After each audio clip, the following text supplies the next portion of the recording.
Welcome to This Week in Washington for Friday, February the 8th, 2013.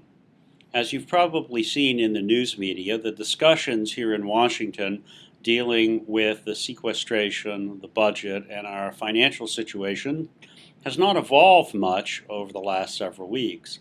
I suppose we could speculate that we're waiting for President Obama to deliver his State of the Union message, and then we're hopeful that some progress might be initiated toward resolving these issues before we find ourselves in another fiscal cliff. I think it's interesting to note that when Congress avoided the fiscal cliff a couple of weeks ago by extending the debt limit, we saw some of the highest returns in the stock market in 8 years. So I'd say that the people who are most concerned about the economy, people on Main Street as well as Wall Street, will continue to try to push Congress to behave in a more, shall we say, rational financial manner. And it's our hopes that following the State of the Union, some progress on those areas will come forward. Again, we're going to have a wait and see attitude to how this evolves. While that continues to play itself out, it does give me an opportunity, as I had last week, to discuss two or three other things with you that are important relative to the ongoing work of the association. One of these deals with the digital CT magazine that you received in your email in the last several days, and the other concerns progress on the continuing discussion with the Federal Transit Administration and others concerning the Mobility Management Center, which is a follow-up program to our National Resource Program and National Resource Center. On the magazine, let me say this. We've been working for a long time, thanks to the ability to use digital techniques to create a different kind of magazine than we've produced in the past. This issue is very clearly the kind of completion of a process of moving from a paper kind of publication to one that includes a full range of technology, so that not only is there written discussion, but there's lots of interactive video and podcast that make CT more like a box of communication options than a traditional magazine. Several years ago, when we began the process of thinking about going digital, I can recall Scott Bogren saying, we really want to do something that's more than taking our magazine and turning it into a PDF and putting it online. We want it to be kind of a cutting-edge, different kind of approach to presenting issues about community and public transportation. I think you'll see that this issue really does that by giving us some information in a traditional sense, but also by the podcast and the discussions that are there that create a much more vigorous and robust platform for talking about why community and public transportation is so important.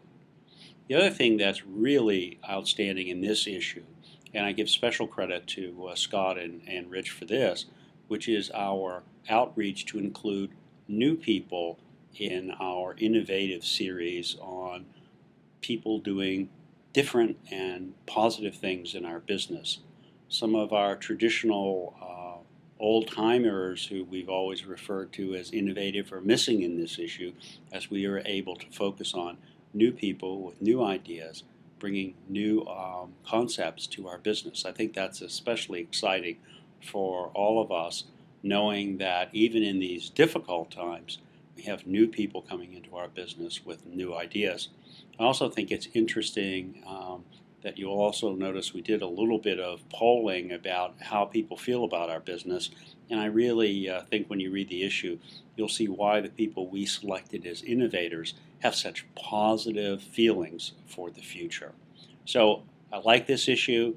I think it is a kind of what we need to do from here on, and I also think that it sets kind of a tone for why we want to make how we communicate our message important to our entire community and make that communications piece an essential part of our upcoming expo in Albuquerque and special efforts around how we communicate perhaps at this year's state delegates meeting. So there'll be more on that, but I think we're very interested in pursuing that.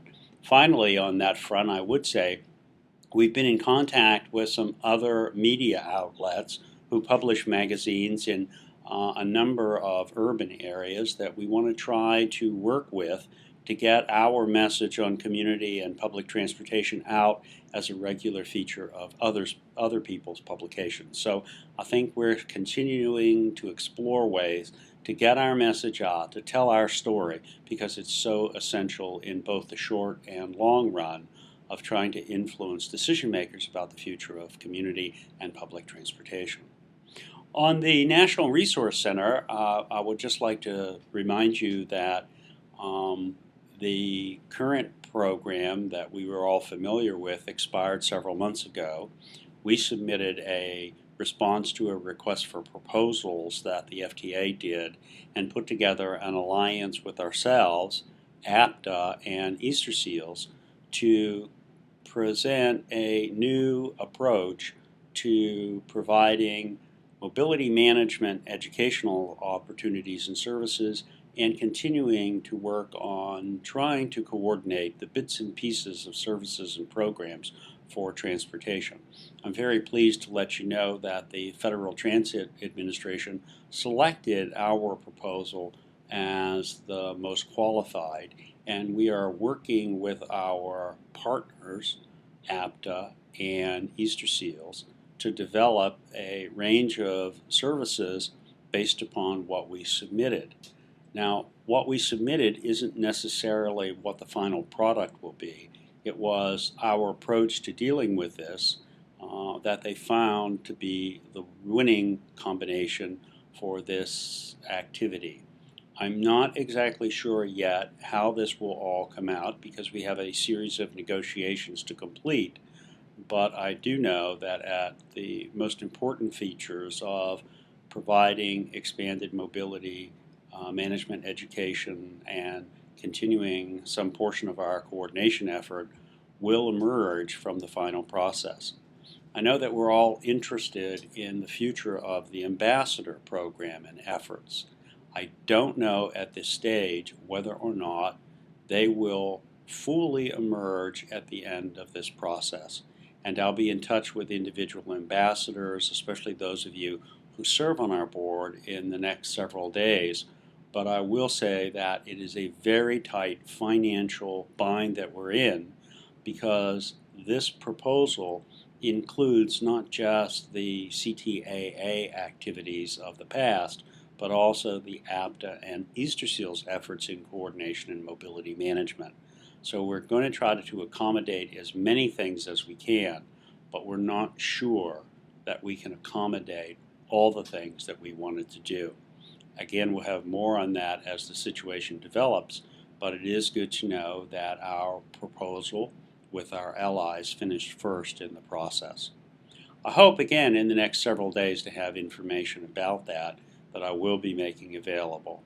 So on the front of trying to get our message out, you'll see this week that we've done major work on improving it. In the effort to continue some of the good work we've been doing with people in communities across the country, we think progress is going to be made there. But like everything else in Washington, some things tend to move slower than others. So that's what I have for you today. And again, I hope that you'll provide me some feedback, especially after you have a chance to look at the magazine issue that's out there. And I'm especially pleased with the involvement of many of you and our staff in getting it out and getting it together.